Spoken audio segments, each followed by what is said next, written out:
Everyone, स्वागत है आप सबका मेरे चैनल में। आई होप आप सब बहुत अच्छे होंगे। तो भाई अंशु ने जो भी बातें बोली थी उस पे हमारी जो प्रॉपर्टी दीदी है बिल्कुल एकदम चुप्पी साध रखी है, कुछ बोलने का नाम ही नहीं ले रही, जैसा कि वो पहले भी करती आई हैं।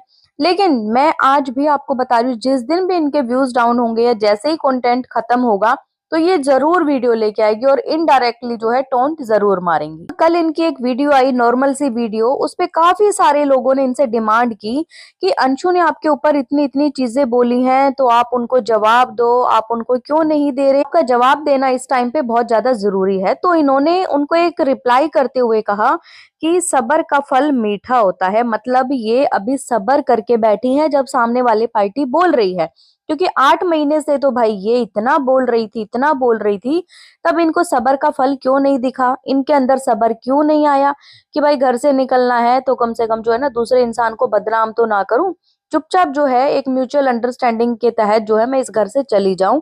लेकिन नहीं, इनको निकलना था ये सब चीजें ऐसा कलेश करके, कंट्रोवर्सी करके, जिसमें कि ये कामयाब भी हो गई। लेकिन 100% मैं कामयाब फिर भी नहीं कहूंगी, क्योंकि अंशु तो इनके साथ आई नहीं। इनका प्लान तो ये भी था कि अंशु मेरे साथ रहेगी बाहर, लेकिन अंशु के मम्मी पापा ने अंशु को मना कर दिया। तो किसी ने इनको कमेंट किया था, वो मैं लगा रही हूँ, कि अंशु को जलन हो रही है कि उसकी भाभी खुश कैसे रह सकती है, इसलिए कुछ ना कुछ रायता फैला रही है। वो जो कह रही है कहने दो, उसको रिप्लाई मत करना। जो दूसरे के लिए गड्ढा खोते हैं वो खुद ही उस गड्ढे में गिरते हैं। आप किसी भी बात का रिप्लाई मत देना और अपने फेस पे स्माइल कम मत होने देना। तो इन्होंने रिप्लाई में सिर्फ और सिर्फ एक स्माइली भेजी है। मतलब भाई अंधभक्तों को ये भी नहीं दिख रहा कि कौन जल रहा है कौन नहीं जल रहा। जल तो ये रही है, मतलब कि वो जलन की भावना होती है ना, जेलसी गंदी वाली। एक नंद भाभी की जो लड़ाई होती है, भाभी इतना जल रही है कि अरे कैसे मेरे घर में ये मेरी जो नंद है आ गई है वापस से, और मेरे सास ससुर भी कैसे खुश रह सकते हैं, क्योंकि ये तो उनको अकेला छोड़ आई थी।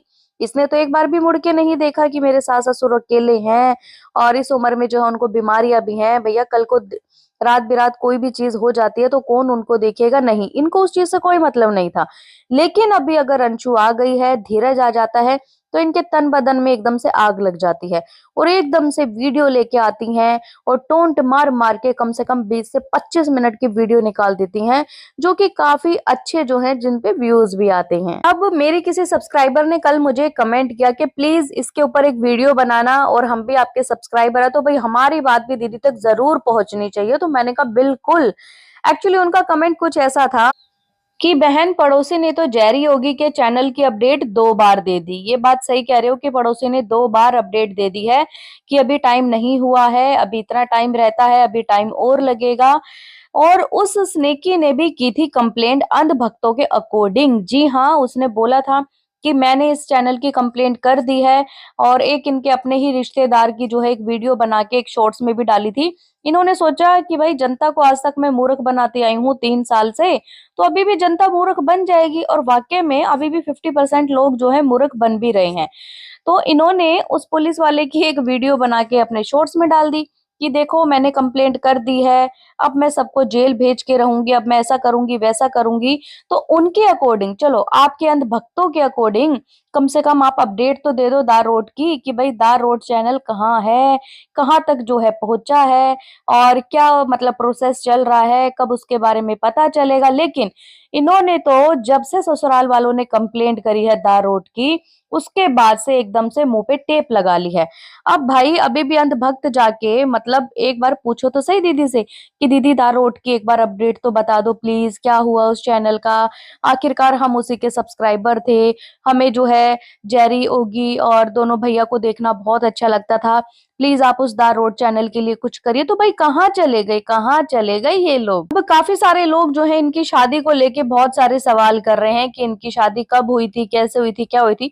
तो इनकी शादी आरोही का बर्थडे था, आई थिंक उसी दिन हुई थी। लेकिन उससे पहले भी बहुत बड़ा एक झोलमाल था। अगर आप लोग जाके वो व्लॉग देखेंगे ना, जहां पर इन्होंने टाइटल लगा रखा है आरू के बर्थडे की शॉपिंग, और ये राजवीर के साथ जो है शॉपिंग करने गई हैं, और एक नहीं 3 व्लॉग आई थिंक वहां पे है, आपको वहां पर देखने को मिलेगा। इन्होंने वो ग्रीन लहंगा जो है वहां से परचेज किया था। मतलब तब तक इन्होंने अपने चैनल पे वो वीडियो नहीं डाली थी कि भाई क्या मुझे दूसरी शादी करनी चाहिए, या मेरे परिवार वाले जो है मेरी दूसरी शादी करवा रहे हैं। जी नहीं, उससे पहले ही इन्होंने जो है लहंगा ले लिया था। मतलब इनको पता था कि इनकी शादी होने वाली है, लेकिन फिर भी अपने प्यारे अंधभक्तों को पागल बनाने के लिए इन्होंने लहंगा परचेज करने के बाद एक वीडियो बनाई और इनके चैनल पे वो वीडियो पड़ी है जहां इन्होंने बोला है, क्या मुझे दूसरी शादी करनी चाहिए? भाई क्या तो मतलब सब्सक्राइबर के हिसाब से चलती हो? यहाँ तो इतने सारे सब्सक्राइबर लॉयल बेचारे आज भी ऐसे हैं जो बोलते हैं कि जाइए आप अपने घर चले जाओ, सास-ससुर की सेवा करो। तो दीदी जी आप मानती क्यों नहीं हो उनकी बात? उनकी भी तो सुनो एक बारी, आपको जो इतनी अच्छी सलाह दे रहे हैं कि नहीं। तो भाई यहाँ पर फुल एंड फाइनल बात ये है कि व्लॉगर जो है एकदम से सी काटते हैं अपने भक्तों का और वो भी उनका कटता है, सबका नहीं कटता जो कि सच में अंधभक्त होते हैं। मुझे एक चीज़ ये समझ में नहीं आ रही कि सब कुछ इतना प्री प्लान इनका बहुत पहले से था, लेकिन लोगों को समझ अभी आ रहा है क्योंकि सच बताऊं तो उस टाइम पे कुछ लोग ही ऐसे होंगे जिनके आज से 3 साल पहले के कमेंट जो है देखने को मिलते हैं कि तुम अगर इतना सब कुछ कर ही रही हो तो शादी कर लो, देवर से ऐसा कर लो, वैसा कर लो। लेकिन वो कहते हैं ना कि अपनी इमेज को यहाँ पे बचाना था और इमेज के लिए ही तो द रोड को डिलीट किया गया। सबसे बड़ा सच भी यही है कि वहां पर मॉप करके जो है एक फोटो को पहले डाला गया, फिर लोगों ने जब इनकी गलतियां पकड़नी स्टार्ट करी कि अरे ये तो टाइपिंग हमारी दीदी जी की है, ये देखो सारे प्रूफ इकट्ठे करे, फिर ये भी पता लगा कि ये जो इमोजी डाला है ये सैमसंग फोन से है और जब सैमसंग फोन से पता लगा तो सैमसंग फोन दीदी जी के पास है। और उसके बाद सबसे बड़ा सच एक तो ये है अंधभक्तों के लिए कि अगर आपको पता होगा अंशु की एक वीडियो आई थी कि भाभी मैंने जो है आपके लिए हेट कमेंट लाइक नहीं किया है, भाभी मैंने ऐसा नहीं किया है। तो ये इनकी एक वीडियो आई थी कि पता नहीं क्या हुआ अंशु को, मैंने तो ऐसा कुछ नहीं बोला, अभी तो मेरी फ़ोन पे बात हुई है, मैं यहाँ पे घर पे खाना बना रही हूँ। और जबकि अंशु ने ये भी बताया था कि मेरा फ़ोन की जो ये लॉगिन करने की कोशिश की गई थी ना, वो की गई थी गुजरात से और उस टाइम पे दीदी जी गुजरात में थी। और ये व्लॉग हमेशा लेट डालती हैं। जब इन्होंने वो गुजरात वाला व्लॉग डाला था, उस टाइम पे जो बेड का जो सिरहाना था, जहाँ इन्होंने एक वीडियो बनाई थी कि द रोट मैंने दे दिया है अंशु को। तो वहां पर उस टाइम पे ये गुजरात में थी, तब जाके लोगों ने इनकी गलती को पकड़ा कि अरे भाई ये तो जो दीदी है ना ये बहुत बड़ी मास्टरमाइंड है, मतलब ये तो खेली खिलाई वाली जो है खिलाड़ी है। अब सुनने में ये भी आया है कि दीदी जी ने कुछ ऐसा बोला है और इनकी जेठानी जी ने शायद ऐसा बोला इन्हें कि भाई आप लोग इनको जो है स्ट्राइक दे दो, जितने भी ये जो है बोल रहे हैं आपके अगेंस्ट ऐसा कर रहे हैं। तो दीदी जी कहती हैं कि नहीं मैं किसी को स्ट्राइक नहीं दूंगी और ना मैं ऐसा काम करती हूँ, सबके इनके अपने चैनल है, मैं क्यों किसी का चैनल खराब करूं। तो दीदी जी आज से पहले भी आपने बहुत सारे लोगों को स्ट्राइक दी है और इवन रिएक्शन चैनल को भी स्ट्राइक दी है। वो रिएक्शन चैनल जिसने कि इतना ज्यादा कुछ बोला भी नहीं था, 8,000 उसके सब्सक्राइबर थे और उसका चैनल तक आपने उड़ा दिया था। हाँ उनको आप स्ट्राइक मतलब कि दूसरे लोगों के लिए भी आपने जो है कंट्रोवर्सी करने के लिए वीडियो बनाई थी, जहां पर एक औरत ने जो है थोड़े से फेक थंबनेल लगाए थे, लेकिन वीडियो उसकी प्रॉपर बिल्कुल सही थी। उसका तक आपने जो है ना चैनल उड़ा दिया था और केस करने तक की आपने धमकी दी थी उसको। इतना बड़ा झूठ आप कैसे बोल लेती हैं कि मैं किसी के चैनल को नहीं उड़ाती हूँ, ना मैं स्ट्राइक देती हूँ, ना मैं ऐसा करती हूँ। गाइजो यही थी आज की कहानी और दीदी जी बिल्कुल चुप हैं और चुप सिर्फ इसलिए कि अंशु का मुंह ना खुल जाए।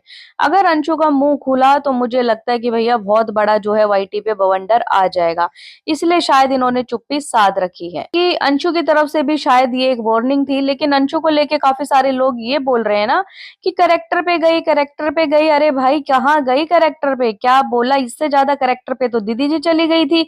ये छोटी बच्ची ऐसा बोलते रहते हैं तो हम क्या मर जाएं? हैं सास ससुर के लिए इतना कुछ बोला था कि बूढ़े माँ बाप बोलते रहते हैं मेरे बच्चे नहीं दिखते किसी को, मेरा ऐसा नहीं दिखता किसी को। तो आज से पहले इन्होंने भी बहुत कुछ बोला उस बच्ची के लिए, फिर भी उस लड़की ने बर्दाश्त किया।